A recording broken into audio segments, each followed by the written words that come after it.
Hello friends, मी भावना भूतल स्वागत करते तुमचं माझ्या चॅनलमध्ये, ज्याचं नाव आहे लव नॉवेल स्टुडिओ.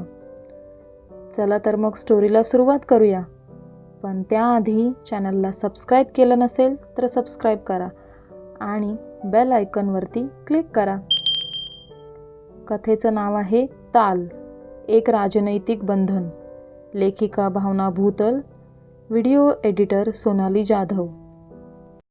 भाग 5. साधारण 2-2.5 वर्षापूर्वी.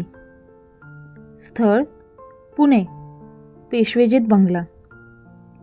सकाळचे 7 वाजले होते. सानिध्याची सकाळ आज थोडी लवकर झाली होती.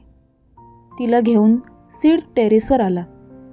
सानिध्यानंतर त्याने जिमला जाणं सोडलं, पण व्यायाम करणं सोडलं नाही. सानिध्या त्याच्या आयुष्यात आल्यापासून त्याने टेरेसचंच जिम करून टाकलं होतं. डंबेल्स, बारबेल्स, पॉवर रॅक अशा विविध प्रकारच्या मशिनी त्याच्या टेरेसवर होत्या. नोकर मंडळींनी इतर तयारी करून ठेवली होती. टेरेसवर अंथरलेल्या चटईवर सीडने सानिध्याला झोपवले. सीडने चटईवर झोपवताच ती गिरकी मारत पोटावर आडवी झाली. चटईवर ठेवलेल्या खेळणींसोबत ती खेळू लागली. तिच्याच पुढ्यात तो व्यायाम करू लागला. सुरुवात सूर्यनमस्कार करण्यापासून झाली. 8 महिन्यांची सानिध्या हिरडीत पकडलेली चुपणी चुपत सीडकडे बघत होती. अधूनमधून बाबाच्या बोलण्यावर ती ओंकारसुद्धा देत होती. सीड तिच्यासोबत बोलत पुशअप मारत होता. सीडकडे बघून ती सुद्धा पुशअप मारू लागली. हातावर स्वतःच्या शरीराचा भार सांभाळत ती सरकत सरकत पुढे जाऊ लागली. दोघांची मस्ती अशीच चालू होती. तोच ध्रुवी तिथे आली. अचानकपणे ध्रुवीला तिथे आलेलं बघून सीड पुशअप मारायचा थांबला. एवढ्या सकाळ सकाळी तू इथे? मामा मामी पण आले? बाजूलाच असलेलं टॉवेल खांद्यावर टांगत तो तिच्या पुढ्यात येऊन उभा राहिला. तुझ्यासाठी मी माझं घरदार सोडून आले सीड. रडतच ती सीडला बिलगली. त्याच्या भारदस्त छातीत ती स्वतःला सामावून घेऊ लागली. ध्रुवी प्लीज. सीड स्वतःला तिच्यापासून सोडवण्याचा प्रयत्न करू लागला. मी तुझ्याशिवाय नाही जगू शकत सीड. मिठी आणखीन घट्ट करतच ती म्हणाली. आमच्याशिवाय जगून तुझं झालंय ध्रुवी, आणि आम्ही स्वतः तुला इतरांसोबत जगताना पाहिलं आहे, सीड म्हणाला. मी माझी ती चूक सुधारवण्याचा प्रयत्न करते. मला एक संधी दे प्लीज, ध्रुवी म्हणाली. ध्रुवी प्लीज लीव्ह मी. सीडने रागातच तिला स्वतःपासून दूर लोटलं. जबरदस्तीच्या नात्यात तू गुरफटलाय सीड. जे तुझं नाही त्यात का अडकतोयस? संपूर्ण आयुष्य पडलंय तुझ्या पुढे, ते तू असं घालवणार? ध्रुवीने विचारलं. आम्ही कसं पण घालवू, तू आम्हाला शिकवू नकोस. जमल्यास आमच्यापासून लांब राहा, सीड ओरडला. ते जमत नाही आहे मला. नाही राहू शकत तुझ्याशिवाय लांब. तू माझा आहेस आणि कोणत्याही परिस्थितीत मी तुला माझं बनवून राहणार. तुझा राग कसा घालवायचा हे मला चांगलंच माहिती आहे, म्हणत ध्रुवीने सीडचा हात पकडला. स्वतःच्या गालावरून ती त्याचा हात फिरवू लागली. नजरेत जणू तिच्या अंगार भरला होता. गालावरून हात हळूहळू मानेपर्यंत ती घेऊन आली. सीड तिचं वागणं बघतच राहिलं. हात तिच्या छातीजवळ जाणार तसं त्याने तिचा हात झिडकारला. तिच्या अशा वागण्याने एक सनक त्याच्या मेंदूत शिरली. त्याचा हात उठला तो थेट तिच्या गालावर. प्रहार इतका जोरात होता की मागेच असलेल्या बारबेल स्टँडवर ती जाऊन पडली. लायकी नाही तुझी आमच्यासमोर उभं राहण्याची. लांब राहायचं आमच्यापासून, रागातच सीड तिच्यावर ओरडला.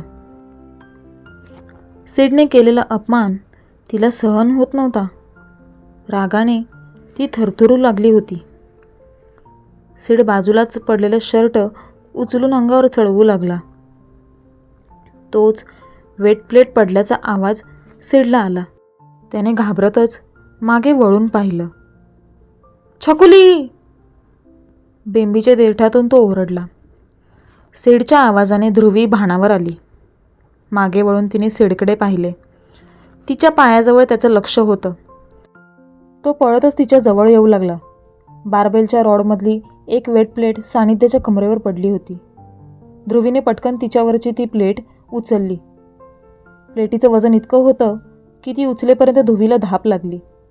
सानिध्याला उचलून घेत ती शांत करायला जाणार तोच सिडने सानिध्याला तिच्याकडून काढून घेतले.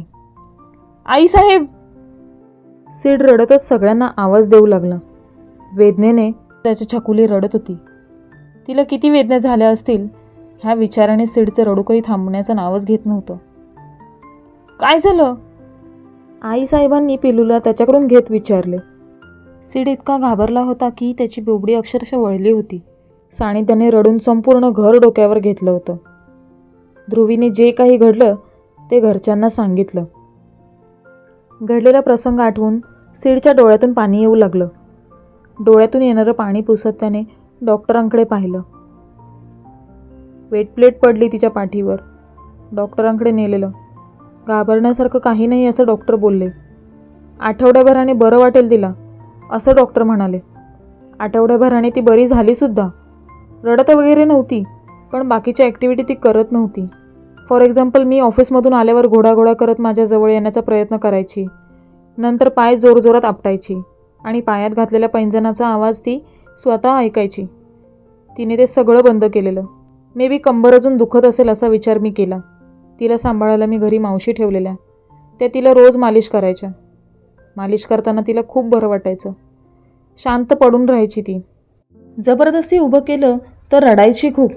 बोलता यायचं नाही ना तिला. मला काहीच कळत नव्हतं तिला काय होतं आहे ते. मावशी मला बोलल्या एकदा डॉक्टरकडे नेऊन दाखव.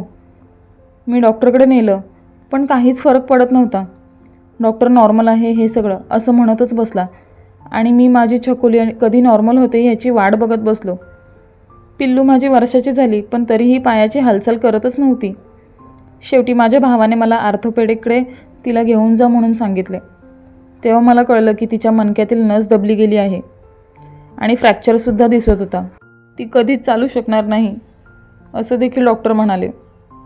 एक एक शब्द एकत्र आणत तो डॉक्टरांना सानिध्याचा इतिहास सांगत होता. पाणी? डॉक्टरांनी त्याला पाणी दिलं. त्याचे हात पुन्हा थरथरू लागले होते. थरथरत्या हातांनीच त्याने पाण्याचा ग्लास ओठांवर टेकवला. त्याच्या मिठीत झोपलेल्या सानिध्याला त्याने घट्ट अशी मिठी मारली. माझी एक चूक भारी पडली माझ्या पिलूला, सिड रडतच म्हणाला. सॉरी, मी तुम्हाला पर्सनल प्रश्न करते पण हिची आई कुठे? डॉक्टरने अडखळत विचारले. नाही ती, सिड म्हणाला. म्हणजे? प्रश्न करताना डॉक्टरचे श्वास खूप वाढले होते. शी इज नो मोर. ती असती तर माझ्या राणीची अशी अवस्था झालीच नसती, सिड रडतच म्हणाला. आय एम सॉरी, डॉक्टर म्हणाली. It's okay. छकुलीची कंबर का दुखते कळेल का? सिड म्हणाला. भरपूर प्रेशर तिच्या मणक्यावर पडले. मी मलम देते लिहून. मसाज द्या तिला आणि आठवड्याभराने परत माझ्याकडे घेऊन या. आपण ट्रीटमेंटला सुरुवात करूयात, डॉक्टर म्हणाली. ट्रीटमेंट? सिडने विचारलं. तिला स्वतःच्या पायावर उभं राहताना बघायचं आहे ना, डॉक्टरने विचारलं. ती राहू शकते? सिडने विचारलं. मला तुमचा हा प्रश्न नाही आवडत. याचं उत्तर तुम्ही ठरवा. जर उत्तर हो असेल तरच नेक्स्ट वीक माझ्या क्लिनिकमध्ये या. उत्तर नाही असेल तर तुम्ही नाही आलात तरी चालेल. सानिध्याच्या रिपोर्टची फाईल सिडकडे सोपवतच डॉक्टर म्हणाली. डॉक्टर अंजली, सिड फाईलवरील नाव वाचतच म्हणाला. तुम्ही बोलाल तसे ट्रीटमेंट सुरू करूयात. मी नेक्स्ट वीक हिला नक्की घेऊन येतो, सिड म्हणाला. सानिध्याला घेऊन सिड घरी आला. रूममध्ये आल्या आल्या तिला बेडवर त्याने पालतं झोपवलं. तिचे शर्टवरती दुमडत तिच्या पाठीवर तो मलम लावून मालिश करू लागला. सानिध्याची थोडीशी चुळबुळ त्याला जाणवली.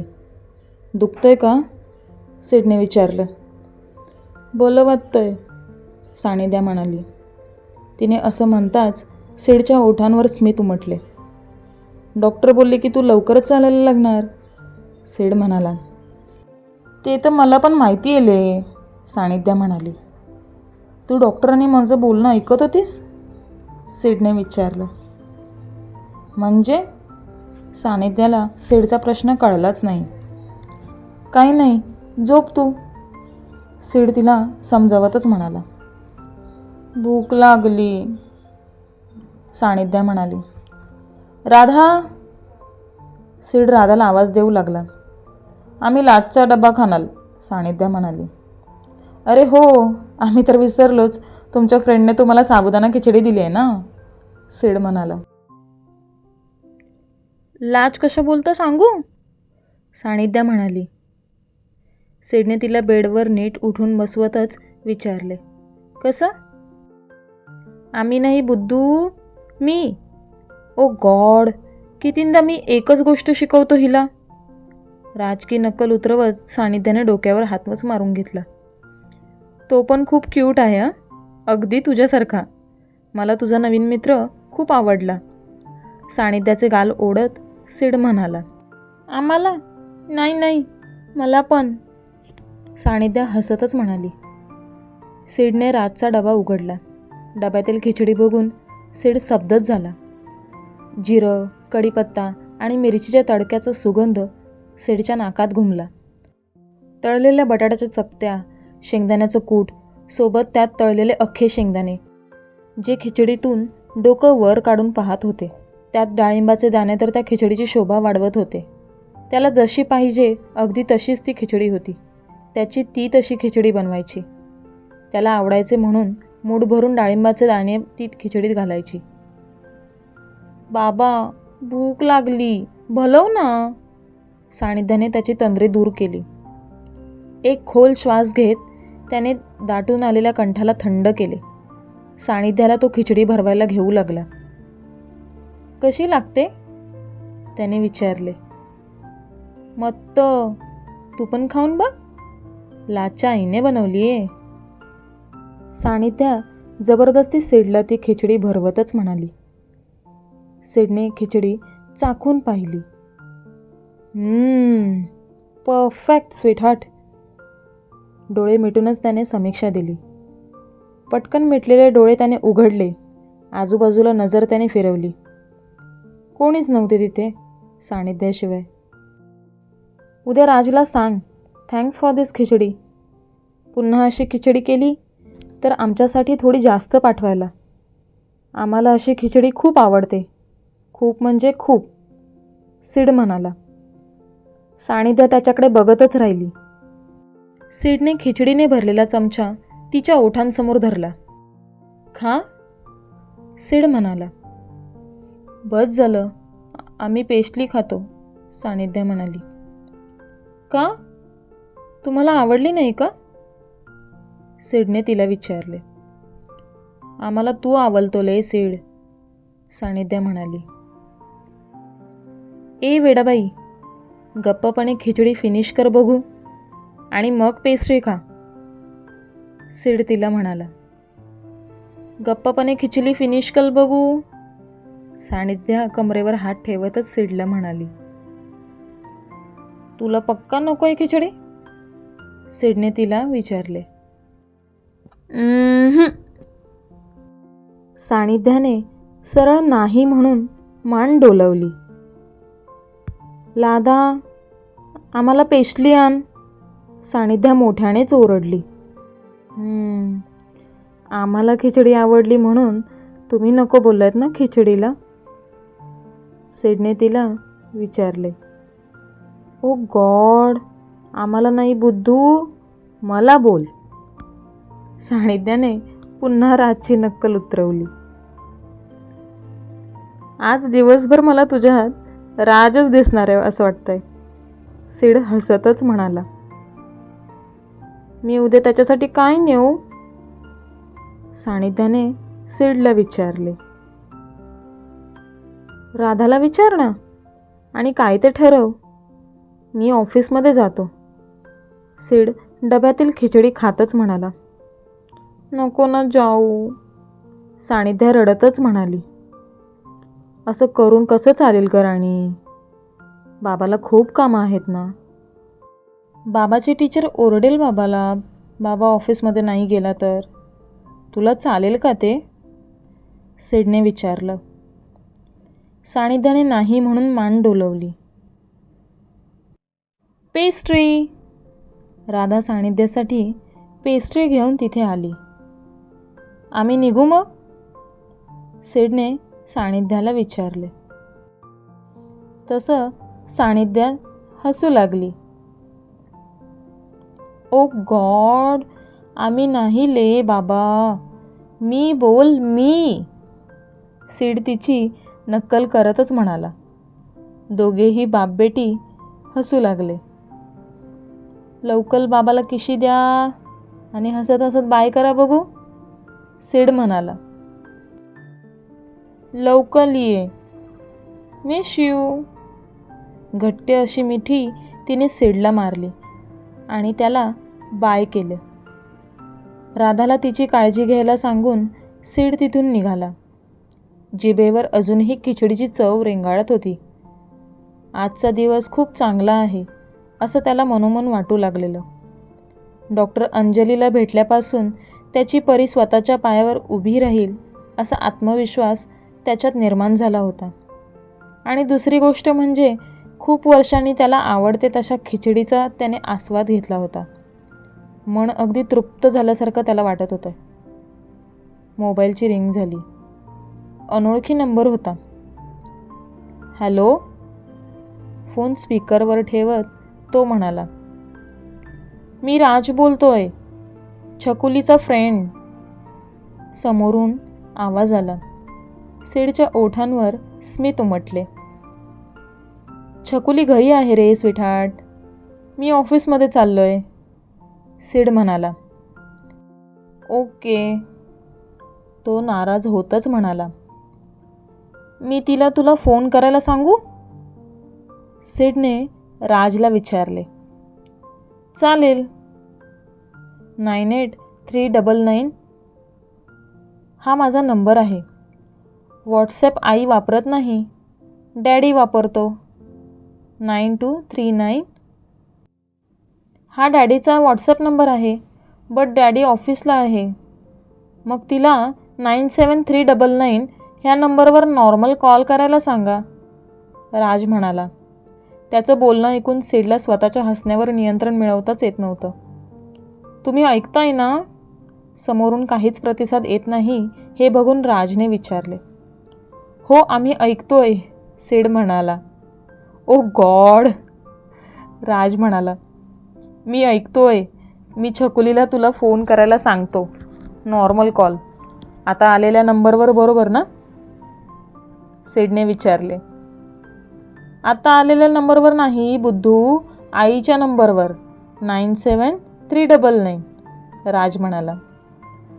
आता ह्याच नंबरवरून कॉल आलाय रे मला, सिड म्हणाला. असं कसं झालं? राजने विचारलं. तू तुझ्या आईच्या मोबाईलवरून मला फोन लावलायस ना? सिडने राजला विचारले. तुम्हाला कसं कळलं? राजने चकित होतच सिडला विचारले.